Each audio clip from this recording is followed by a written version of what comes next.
Imaginez un interrupteur. Un truc tout bête. La lumière, elle est allumée ou éteinte. Ça dépend juste de sa position maintenant. Pas de celle d'hier, hein. C'est exactement ça. C'est un peu ça, la logique combinatoire. C'est le cœur de notre plongée aujourd'hui. On va voir comment ces circuits électroniques prennent des décisions instantanées. Sans mémoire. Oui, sans aucune mémoire du passé. Pour ça, on s'appuie sur un cours assez complet qui part des bases, comment la machine compte, jusqu'aux composants essentiels. Voilà.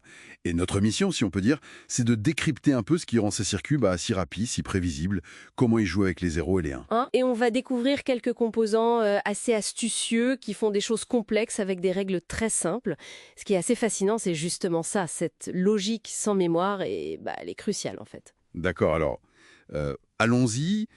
Comment ça compte une machine? Bon, on sait, c'est du binaire. Des 0, des 1. Oui. Mais on voit souvent passer de l'hexadécimal, 16. Pourquoi on s'embête avec ça? Ah, alors ça, c'est surtout pour nous les humains. C'est une question de lisibilité, en fait. Une longue suite de 0 et de 1, c'est vite illisible. Oui, on s'y perd vite. Voilà. L'hexadécimal, c'est un super raccourci. Chaque chiffre hexa, ça correspond pile poil à un paquet de 4 bits. Ah d'accord. Donc la conversion binaire vers hexa ou l'inverse, elle est directe. C'est pas comme avec le décimal où il faut calculer.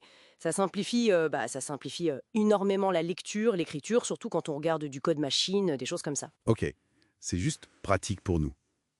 Compris.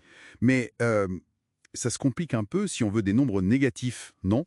En binaire? Ah oui, tout à fait. Là, on touche un point important. Il y a eu des tentatives, genre mettre un bit juste pour le signe. Logique, a priori? Oui, mais ça posait un problème un peu bizarre. On se retrouvait avec deux zéros. Un zéro positif et un zéro négatif. Pas idéal pour les calculs, j'imagine. Pas idéal du tout. Du coup, la solution qui s'est imposée partout, c'est le complément à deux. Le fameux complément à 2. Qu'est-ce qu'il a de si magique? Pourquoi celui-là? Sa vraie force, c'est qu'il simplifie, mais carrément, le matériel pour faire les calculs. Avec le complément à 2, pour faire une soustraction, A moins B, Oui, ça devient juste une addition. A plus le complément à 2 de B. Et ça, c'est énorme. ah oui. Pourquoi? Ça veut dire qu'on utilise le même circuit électronique pour additionner et pour soustraire. Ah d'accord. Pas besoin de 2 circuits différents. Exactement. Un seul circuit, l'additionneur, qui est la pièce centrale de l'unité arithmétique et logique, l'ALU. Le cerveau calcule du processeur, quoi. C'est ça. Donc c'est une optimisation matérielle majeure. C'est colossal comme gain. Incroyable. Une simple façon d'écrire les nombres qui change tout physiquement. Et pour faire ces additions, ces opérations, on utilise donc les portes logiques. Oui. Les classiques. Été ou non. Si au moins un est vrai, non, ça inverse. Mais j'ai entendu dire que les portes NAND et NOR sont encore plus spéciales. Ah, excellente remarque. Oui, elles sont spéciales, et c'est une des clés de l'efficacité de l'électronique moderne, en fait. NAND, c'est non et, NOR, c'est non ou. D'accord. Et elles sont dites universelles. Ça veut dire quoi? Ça veut dire qu'on peut fabriquer n'importe quelle fonction logique, aussi compliquée soit-elle, Oui. en utilisant uniquement des portes NAND, ou alors uniquement des portes NOR. Que des NAND pour tout faire. C'est ça.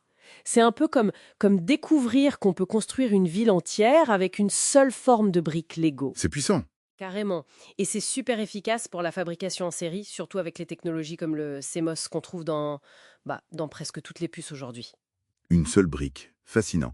Mais si on peut tout faire, pourquoi on parle toujours de simplifier les circuits? On a des ordis hyper puissants maintenant. Ah, mais c'est une question d'échelle. Simplifier une fonction logique, ça veut dire utiliser moins de portes. Logique. Maintenant, multiplie ça par les millions, voire les milliards de transistors dans une puce. Moins de portes, ça veut dire un circuit qui coûte moins cher à fabriquer, qui est physiquement plus petit, Mhm. qui est plus rapide parce que le signal électrique a moins de chemin à parcourir, moins d'étages à traverser, et surtout qui consomme moins d'énergie, et donc qui chauffe moins. Ah oui, c'est crucial ça. C'est absolument vital. Pour faire ça, on a des outils mathématiques comme l'algèbre de Boole. Et pour simplifier visuellement, surtout quand on n'a pas trop de variables, il y a les tables de Carnot, une méthode assez graphique. D'accord. Donc on simplifie au maximum et avec ces portes optimisées, on construit des blocs plus gros, plus spécialisés, comme les additionneurs. Exactement. On part du demi-additionneur, juste pour 2 bits, qui donne la somme et la retenue. Puis l'additionneur complet, qui prend aussi en compte une retenue qui arrive d'avant. D'accord. Et en les mettant bout à bout, en chaîne, on peut additionner des nombres aussi longs qu'on veut. C'est la base de la LU dont on parlait tout à l'heure. Ok. Et pour choisir quelle donnée va où, pour aiguiller l'information dans le circuit? Alors là, on a deux outils principaux, un peu comme des aiguillages de train. Il y a le multiplexeur, le MUX. Lui, il a plusieurs entrées de données, mais une seule sortie. Et avec un signal de commande, on choisit quelle entrée va passer vers la sortie. Un sélecteur, en gros. C'est ça, un sélecteur de données. Et puis, il y a son contraire, le décodeur. L'inverse. Oui, lui, il prend un code en entrée, par exemple une adresse mémoire, et il active une seule sortie parmi plein d'autres, celle qui correspond exactement à ce code. C'est super important pour sélectionner le bon endroit en mémoire, ou le bon appareil à qui parler. D'accord, d'accord.